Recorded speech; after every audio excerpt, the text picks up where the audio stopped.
Wow, आपके इतने सारे कमेंट देखकर दिल खुश हो गया और इसीलिए मैं लेकर आ गया हूँ ला ब्रू का सेकंड पार्ट। तो पहले पार्ट में आपने देखा कि गेविन और रेबेका प्लेन लेकर पोर्टल में जाने की कोशिश करते हैं, लेकिन रेबेका अकेले ही पोर्टल में कूद जाती है और गेविन को मिशन कैंसिल करके वापस जाना पड़ता है। उधर पास्ट में टाई को होश आ जाता है और गाँव की लीडर पारा उसकी जान बचाती है। वहीं मैरी बेथ सेल्फ डिफेंस में दियाना को गोली मार देती है, जिसकी वजह से कैंप के सभी लोग दियाना और ईव को कैंप से बाहर निकलने के लिए वोट करते हैं, जिसमें ईव का बेटा जोस भी उनके खिलाफ वोट करता है, जिसे देखकर ईव को बहुत बुरा लगता है। चलिए अब आगे की कहानी शुरू करते हैं।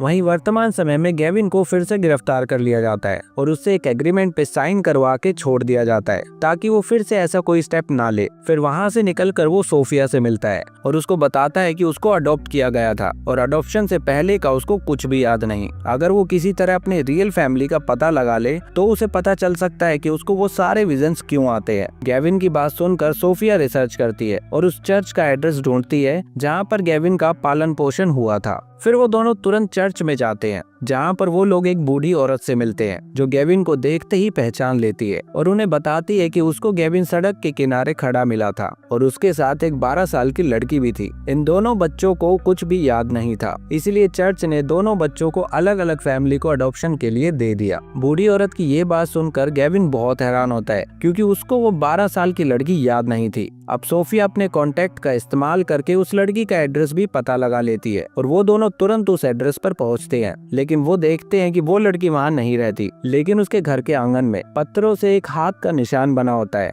जिसे देखकर गेविन बहुत हैरान होता है क्योंकि ये वही निशान था जो उसको उसके विजन्स में दिखाई देता है। वहीं दूसरी तरफ कैंप में सभी लोगों को बर्फीला तूफान आता दिखाई देता है, इसीलिए सब लोग कैंप के अंदर जाने लगते हैं। तभी मैरी बेथ ल्यूकस के पास आती है और उसे अलविदा कहकर वहां से जाने लगती है, लेकिन तभी वो देखती है कि तूफान की वजह से एक बड़ा सा पोल उनके शेल्टर पर गिरने वाला है जिसमें ल्यूकस खड़ा होता है। इसलिए मैरी बेथ तुरंत भागकर उसे बचाने जाती है, लेकिन इतने में ही वो पोल उन पर गिर जाता है और वो दोनों माँ बेटे पत्थरों के बीच में फंस जाते हैं। कैंप के सभी लोग उन्हें बाहर निकालने की कोशिश करते हैं, लेकिन वो बहुत भारी होता है। तभी सैम को एक आइडिया आता है और वो अपने पास मौजूद गन पाउडर से एक एक्सप्लोजिव बनाता है और उसकी मदद से मैरी बेथ और ल्यूकस को वहां से बाहर निकालता है। फिर जब तूफान खत्म हो जाता है तब सब लोग मैरी बेथ और ईव को माफ कर देते हैं और उन्हें कैंप में ही रहने के लिए बोलते हैं। उधर गुफा के अंदर टाई भी पारा से अलविदा कहता है और वापस कैंप में जाता है। तभी अचानक से लिली के चिल्लाने की आवाज आती है। सभी लोग जाकर देखते हैं तो वो बताती है कि उसने किसी को वहां से भागते हुए देखा। तभी सब लोग उस इंसान का पीछा करते हैं और पता चलता है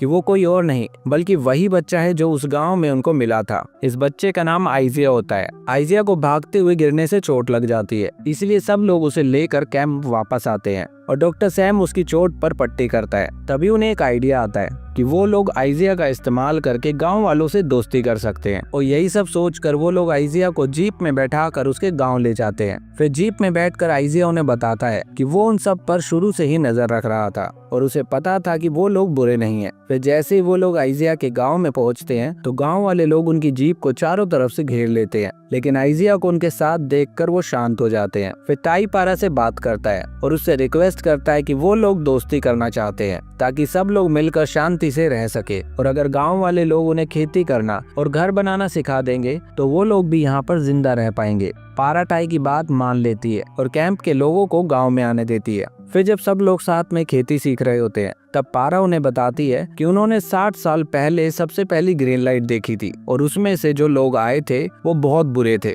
और बहुत खतरनाक भी थे। उसके बाद से बार बार आसमान से लोग यहाँ आते रहे और वो भी हथियारों के साथ। उन्हीं में से कुछ लोग हमारे गांव में रह गए जिनके साथ मिलकर हमने एक दूसरे के कल्चर को सीखा और हमारी भाषाएं मिल गई। इसी बीच कैंप में वेरोनिका लिली के पास आती है और उसे अपने साथ ले जाने की कोशिश करती है, लेकिन मैरी बेथ और सैम उसे रोक देते हैं और वेरोनिका को पकड़कर एक कार के अंदर बंद कर देते हैं। लेकिन उससे वेरोनिका की तबीयत खराब होने लगती है, जिसकी वजह से सैम उसे कार से बाहर निकालकर उसका इलाज करता है। उधर गांव में लेवी साइलस से उन लोगों के बारे में पूछता है जो करंट लगने से मारे गए, लेकिन साइलस उसे बताता है कि ये बात उन्हें भी नहीं पता कि उन लोगों की जान कैसे गई, लेकिन वो लोग उन्हें अपने रिचुअल के अनुसार पत्थर के बनाए हाथ के शेप के अंदर रख देते हैं इसी दौरान उन्हें पता चलता है कि किसी ने आइजिया को किडनैप कर लिया है। ये खबर सुनते ही सब लोग अलग अलग ग्रुप में आइजिया को ढूंढने लगते हैं। कुछ देर बाद साइलस को आइजिया मिल भी जाता है और वो किडनैपर को देख लेता है। किडनैपर कोई और नहीं बल्कि रेबेका होती है। साइलस उसे आइजिया को छोड़ने को कहता है, लेकिन रेबेका कहती है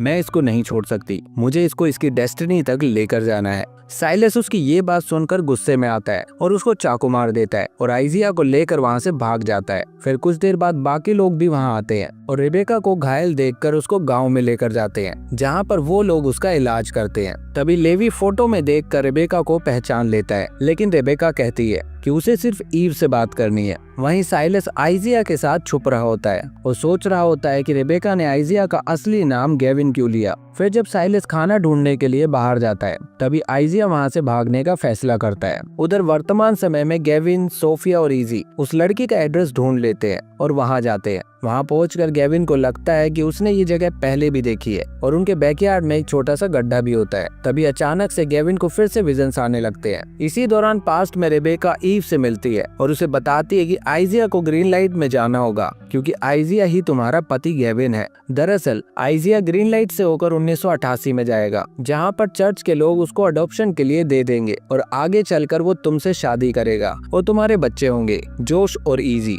लेकिन अगर आइजिया उस ग्रीन लाइट में नहीं गया तो फ्यूचर बदल जाएगा और जोश और इजी का अस्तित्व ही नहीं रहेगा। इसलिए उसका ग्रीन लाइट के पास पहुंचना बहुत जरूरी है, जो कि यहाँ से काफी दूर है और कभी भी खत्म हो सकती है। लेकिन साइलस उसे रोकना चाहता है ताकि वो अपने पोते के साथ रह सके। उधर वर्तमान समय में गेविन को भी सब कुछ याद आ जाता है और उसे समझ आ जाता है कि ये सब विजन्स उसको इसलिए आते हैं क्योंकि ये सब उसकी बचपन की यादें हैं। वहीं पास्ट में रेबेका सबको बताती है कि 1988 में जाने वाला पोर्टल जो ग्रीन लाइट के रूप में खुलता है वो यहाँ से काफी दूर है और उसको बंद होने में सिर्फ एक दिन बचा है। उसके बंद होने से पहले आइजिया को उस पोर्टल में जाना होगा। रेबेका की ये बात सुनकर सब लोग अलग अलग ग्रुप बनाकर आइजिया को ढूंढने निकल जाते हैं। काफी देर इधर उधर ढूंढने के बाद जो उसको आइजिया मिल जाता है, लेकिन तभी वो देखता है कि एक टाइगर उसको खाने वाला है। इसलिए वो अपनी जीप को तेज स्पीड में भगाता है और सही टाइम पर आकर उस शेर को टक्कर मारकर आइजिया को बचा लेता है। तभी लेवी और ईव भी वहाँ आ जाते हैं और आइजिया के हाथ पर बने चोट के निशान को देखते हैं,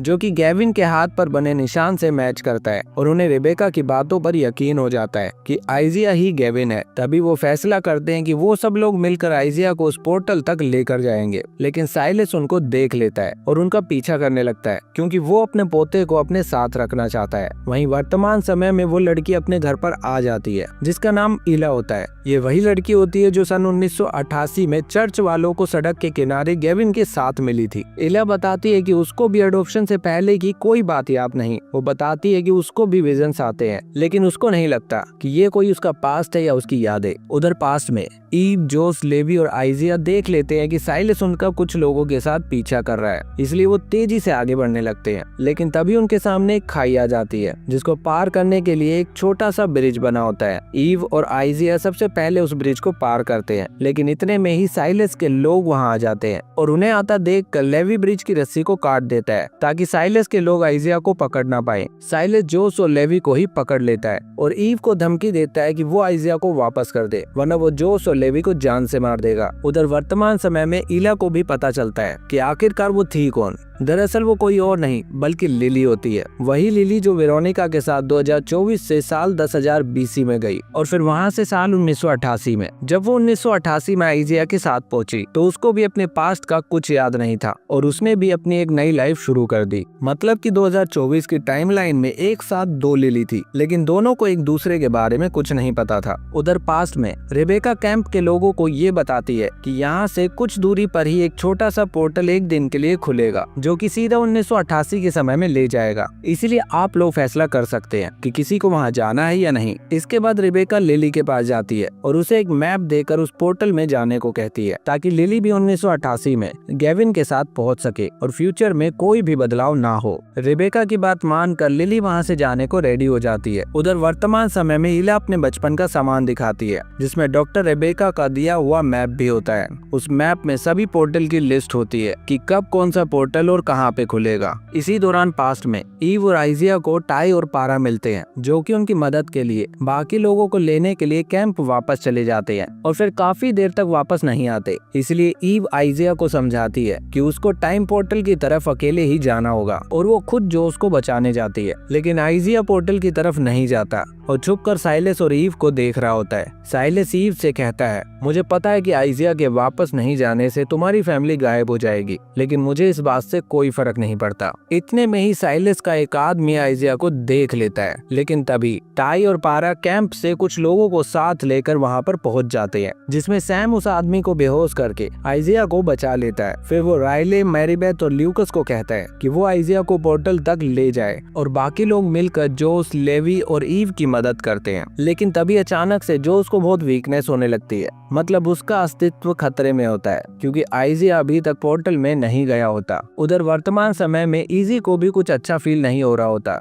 उधर आइजिया के सामने साइलेस के कुछ लोग आ जाते हैं जो उसको पकड़ने की कोशिश करते हैं, लेकिन मैरीबेथ अपनी गन निकाल कर उन पर फायर करती है, लेकिन एक आदमी मैरीबेथ को चाकू मारने में कामयाब होता है। अब इस वजह से मैरीबेथ सबको आगे बढ़ने को कहती है और खुद ल्यूकस के साथ वहीं पर रुक जाती है ताकि बाकी लोग आइजिया को लेकर पोर्टल तक टाइम से पहुंच जाएं। सबके जाने के बाद मैरीबेथ और ल्यूकस कैंप में वापस जाने की कोशिश करते हैं, लेकिन कुछ दूर चलने पर ही मैरीबेथ मर जाती है। वहीं जोस और बाकी लोगों को काफी दूर चलने के बाद एक गुफा नजर आती है, तो जोस कहता है कि हमें यहीं से होकर आगे बढ़ना चाहिए ताकि टाइम से पोर्टल तक पहुंच पाएं। जोस की बात मानकर सब लोग गुफा में चले जाते हैं। फिर गुफा में कुछ देर चलने के बाद उन्हें एक सीढ़ी दिखाई देती है जो कि ऊपर की तरफ जा रही होती है। जोस तुरंत उस सीढ़ी पर चढ़ जाता है और उसके पीछे पीछे आइजिया भी जाता है, लेकिन जैसे ही ईव चढ़ने की कोशिश करती है तो सीढ़ी टूट जाती है। जोस तुरंत ईव को पकड़ लेता है और ऊपर की तरफ खींच लेता है, लेकिन बाकी लोग नीचे ही रह जाते हैं। लेकिन वो लोग रुकते नहीं हैं और आगे बढ़ते रहते हैं। काफी देर चलने के बाद आखिरकार वो लोग उस पहाड़ तक पहुंच ही जाते हैं जहाँ पर वो ग्रीन लाइट दिखाई दे रही होती है। उधर वर्तमान समय में सोफिया, गेविन और इजी मैप को देखकर एक टाइम पोर्टल ढूंढ लेते हैं। उधर ईव आइजिया को अपने साथ ग्रीन लाइट की तरफ ले जाने लगती है, लेकिन तभी साइलेस वहां आ जाता है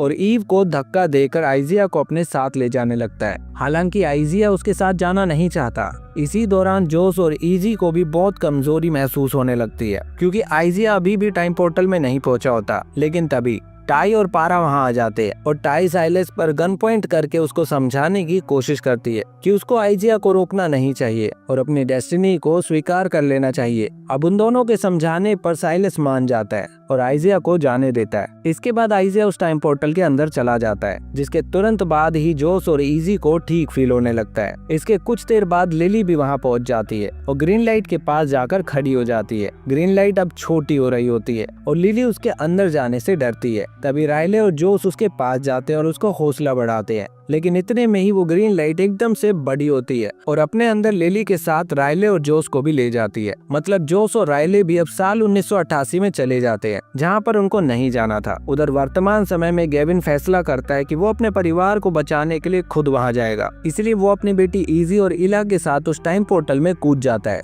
और पास्ट में पहुंच जाता है। उधर कैंप में रेबेका स्कॉट से कुछ बात करती है और उसको एक जगह ले जाती है जहाँ पर वो एक मॉडर्न बिल्डिंग देखता है। साल 10,000 BC में ऐसी बिल्डिंग किसने बनाई? गेविन अपनी बेटी के साथ किस समय में पहुंचा? और राइले और जोस 1988 में क्या करेंगे? इन सब सवालों के जवाब मिलेंगे हमें इसके अगले सीजन में। तब तक के लिए टेक केयर। आई होप कि आपको ये वेब सीरीज और मेरी एक्सप्लेनेशन पसंद आई होगी। अगर हाँ तो कमेंट बॉक्स में नेक्स्ट सीजन लेकर आओ लिख दो।